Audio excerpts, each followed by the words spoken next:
जी अस्सलाम वालेकुम जी, क्या हाल चाल? ठीक ठाक हैं। आज जुम्मतुल मुबारक है, तो जुम्मा के दिन के हवाले से एक ख़ास पैगाम आपके नाम देना चाहता हूँ, ख़ास तौर पर उन लोगों के लिए बहुत सारे जो मैसेज कर रहे हैं पाकिस्तानी नुमान पीएयू के ऊपर, और कुछ ने पर्सनल मैसेज भी किए हैं कि हमने आपके व्हाट्सएप चैनल से जॉब का लिंक लिया, वहाँ से हमने कॉल की, और फिर और दीगर भी लोगों को ऐसे ऐसे होता है कि फ़ेक इंफॉर्मेशन मिल जाती है और फिर फ्रॉड हो जाता है। कि एग्जांपल वीडियो से रिलेटेड कोई जॉब है, या कि फिर कोई ऐसी जॉब है जहाँ पर उन आपको बुलाया गया, ओवर द फ़ोन बात की गई, ये व्हाट्सएप मैसेज पे बात की गई और आपको कहा कि आपको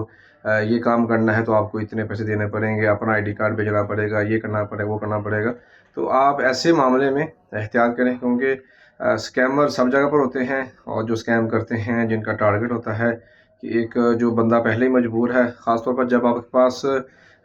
बाकायदा रोज़गार नहीं होता, तो आपके पास ना डेली की एक अलग से एक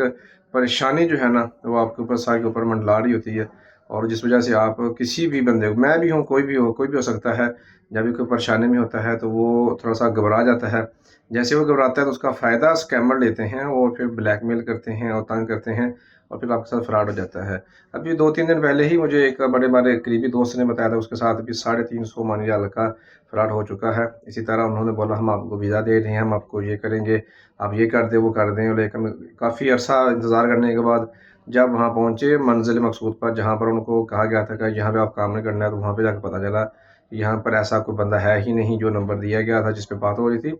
वो भी वहाँ पर नहीं था। तो ये सीन जहाँ पे चलते हैं, तो आप लोगों के लिए यही है, आज जुम्मे का दिन है, बाबरकत दिन है, अल्लाह पाक सबके रिज़्क़ में खैर व बरकत अता फरमाए। यही कहूँगा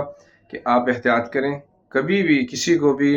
जब तक कन्फर्मेशन ना हो, ऑफ़िशियल आपकी मुलाकात ना हो जाए, वहाँ पे जाकर जहाँ पे आपने काम करना है, जिस कंपनी में काम करना है, तब तक वीज़े के लिए पैसे ना दें या किसी दीगर मामलात के लिए पैसे ना दें। क्योंकि अगर आप पैसे देते हैं तो अगर आपके पास कोई सबूत नहीं रहेगा, प्रूफ़ नहीं रहेगा, अगर आप जाते हैं और बताते हैं आरओपी में जाके, लेबर कोर्ट में जाके, दारुल में जाके, मेरे साथ फ्रॉड हो गया है, मुझे पैसे नहीं मिल रहे, तो फिर उस टाइम पर आपके साथ भी जो ओमान गवर्नमेंट है वो भी, चूँकि बिना सबूत के, बिना मुकम्मल दलाइल के, बिना किसी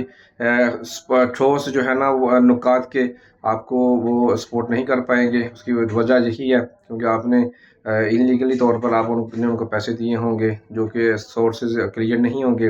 बैंक ट्रांजैक्शन का होना एक अच्छी चीज़ है, लेकिन अगर बंदे का ही पता ना हो तो फिर क्या किया जाता है। नॉर्मल ऐसे लोग किसी और शख्स के नाम पर पैसे मंगवाते हैं जो कि बाद में परेशानी का बायस बनती है। एहतियात करें, किसी भी शख्स को, आप पाकिस्तान में हैं, ओमान में हैं, या यूएई में बैठ के आप ओमान के लिए ट्राई कर रहे हैं, या फिर किसी भी कंट्री में हैं, किसी भी शख्स को कबल अज़ वक्त पैसे ना दें अनटिल अनलेस कि आप उसको डायरेक्टली या पर्सनली जानते हों। कंपनी का वीज़ा है तो वो आप उनसे यही बात करके इंटरव्यू दे के प्रॉपर जो है इन्फॉर्मेशन लेके फिर उसको ज्वाइन करें, तो आपके लिए फ़ायदेमंद होगा। एहतियात करें, महदूद रहें, महफूज रहें। अल्लाह हाफ़िज़।